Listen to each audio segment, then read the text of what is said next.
Welcome to my Gundam Dryon dry review. But before you go in, if you're looking for a TLDR of what this kit is, may I allow John Walker to do the introduction for me. It's the same, but black. What is going on, guys? MJ2005 Gundam here, and today I'm going to be reviewing the P-Bandai high-grade Gundam Dryon Dry from Gundam Tri-Age and Gundam Build Fighters Battlogue.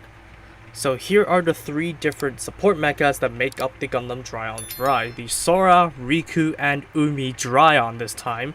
And aesthetically they are identical when compared to the Tryons that came with the Gundam Dryon 3, except for them being completely black and grey. And the gold that you see there, they're all painted details because unfortunately every single gold on the Gundam and the support mechas are done up with stickers. I guess they couldn't help it because of how the double Zeta is made, because all the gold goes to the trims and edges of the armor, but still, sticker hell is sticker hell. But it is somewhat understandable apart from the parts that come with the Gundam. So I'm going to talk about the stickers that I've used as I go along. So let's take a look at the Riku Dryon first. So the Riku Dryon over here is basically a black and grey version of the original Riku Dryon, and they're identical like I did say. The moving parts include the mouth over here with the jaw opening, and of course the limbs can move on the body over here, and of course it does have a single joint that can bend pretty far for collapsing. The fin on the front limbs can move, and all four of the paws are ball jointed, and of course the rear ones can swivel and bend as well. And the tail over here is on a hinge, mainly for the collapsing when during the combination. The beam sabers over here can technically swivel in and out like that, and the double cannonade, or the black double cannonade now, can move on a double hinge. But be careful because polycaps are polycaps. These old polycaps can get quite tight, and that's how I broke my main joint over here on the Dryon 3. I believe you're on camera, but I don't quite remember anymore. I don't want to remember any painful memories that I have with Gunpla. And in terms of the sticker wise, yes, I did mention everything that is not gray or black is a sticker. So the gold over here, the golden teeth, and the eyes over here are stickers. I just took the liberty of painting all of those in since I was gonna devote my time to that anyways. So overall, the Riku Dryon is definitely a more stealthy looking lion, and here it is compared to the Riku Dryon. It depends on what color scheme you like to decide on which you prefer. So which one do you prefer? Tell me in the comments below. Moving on, here we have the Umi Dryon over here, and like I said, stickers involve the parts that are not black or gray. And there aren't really too many moving parts in terms of the Umi Dryon like the Umi Dryon. The arms can technically move, but they are not supposed to. The fins over here are not supposed to move, and the tail is just a big solid piece, so it's not going to be flexible. So overall, this thing is just a static unit that just floats around like it does as a manta ray. And here it is when compared to the Umi Dryon with all the primary colors, all that good stuff, and upside down placement. So tell me in the comments below, which of these do you prefer? Personally, it's always the Dryon for me because I like the black stealthy colors. But the exuberance and eccentricity of the main primary colors is still definitely up my alley. And finally, we have the Sora Dryon over here. Stickers cover the aforementioned areas. So yeah, this is basically the Sora Dryon but in black and gray, and the moving pieces are the same. We do have the central rotation over here. You do have the flapping joint over here. The Star Bell Strike wings can move on the double ball joints, so there is quite a bit of flexibility when it comes to posing the wings. The beak can open up for the Choken blade. The legs are on the double backwards joint, and the claws can move just like so, with the one with the double talons over here having the claw tip move. So overall, it's rather playable and rather dynamic when you consider the posing of the wings. Other than that, it's basically just the Sora Dryon aesthetics, which is not necessarily the best in the world when it comes to an eagle motif, but in black and gray. And here it is with the Sora Dryon over here. So definitely tell me in the comments below, which one of these do you prefer? So that basically wraps it up for the separate units, and without further ado, let's conduct the combination. Starting off with the Sora Dryon, you will want to take off the wings and the bird head first. Take it off of the action base. and then straighten the double Zeta legs and unplug them, and you unplug the thruster over here.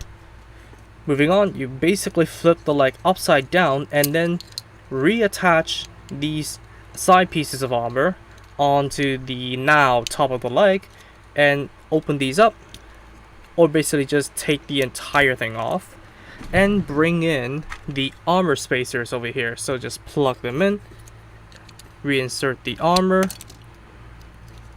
basically reinsert the armor before doing that, but I usually like to stick the armor spacers in there and just hope for the best and just collapse them. Finally, you will want to bring in the feet, plug it on, and here you have one leg. Same thing goes for the other side, and then you just rotate the thighs 180 degrees, plug the leg back on, and you will have one of the legs done, and you'll have the lower body done if you finish the other side. Moving on to the Umi Dryon, you basically take the entire top part off and you take the tail off. You bring in the arm pieces and just plug them into the polycaps onto the side. And then finally you take the arms off of the manta head, and you don't need this anymore, and then plug them onto the sides over here. Rotate the shoulder armor and then rotate the wings down, open them up, and swap out the thruster for a manipulator. Do the same thing for the other side. After you plug the two components at the waist together, it's time to move on to the Riku Dryon.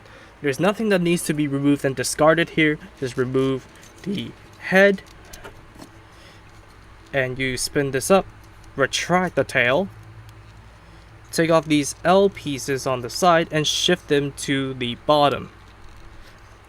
After that, you basically collapse the legs in any way you want and then flip out the peg over here.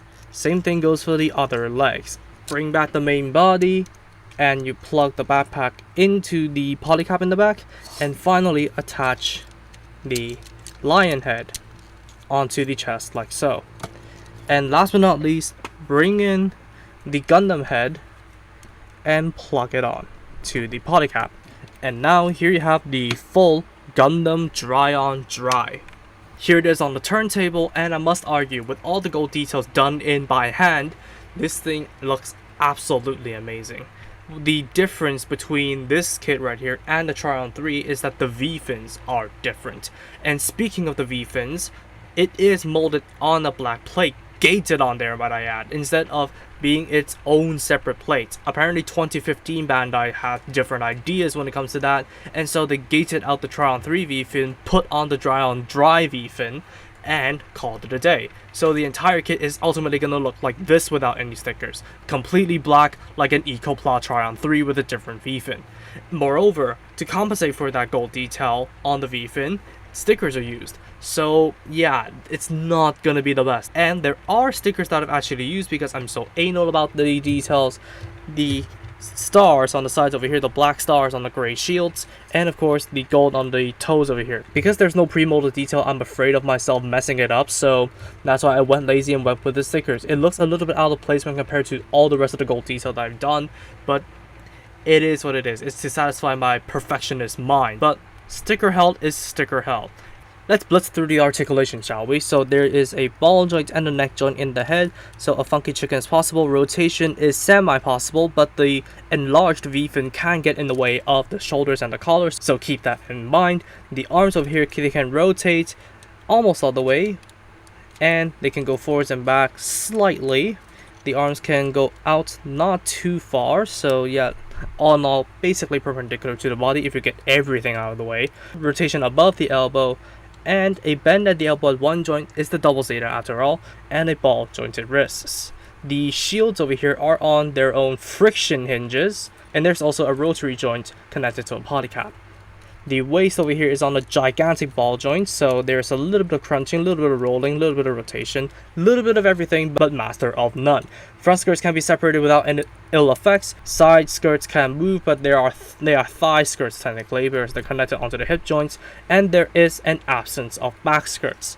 The legs are stationary, so all they can do is go forwards go backwards all the way, go outwards as far as the ball joint will allow it, rotation a little bit thanks to the ball joint, and its own thigh swivel, which is pretty nice. And there's a double jointed knee, but again, it's a double Zeta, so I cannot really fault them for too much for that. The talons over here can move to form the Raptor Breaker weapon, or the Black Raptor Breaker, and like I mentioned, the talons over here can move. The feet can move forwards and back, side to side not that much, rotation not that much, and no toe movement at all. And of course, we do have the double hinge for the Black Double Cannonade that can swivel up to fire. So all in all, articulation of the Dryon Dry is not really that good in terms of modern engineering, but then again, they have reused the Tryon 3's molding, which does reuse the double Zeta molding. So there is not really too much to fault them for when it comes to the articulation. Accessories, let's just blitz through them, because we have the Black Double Cannonade, and of course we do have the Black Hyper Beam Sabers over here, and you do get a set of SB1 beams, so you can use the Beam Sabers on hand with the thumbs up holding hands over here. Unfortunately, they don't feature an adapter to connect them by the end, so no double-edged sword here. And there is basically only the one handheld accessory, the Black Chohoken. There's no hideous sticker on the sides here, thank God, and the beak can open to accept the blade over here, so it goes in a very specific way. And of course, you do also have the smaller wings from the Star Build Strike that are supposed to go in the one direction, which is upwards,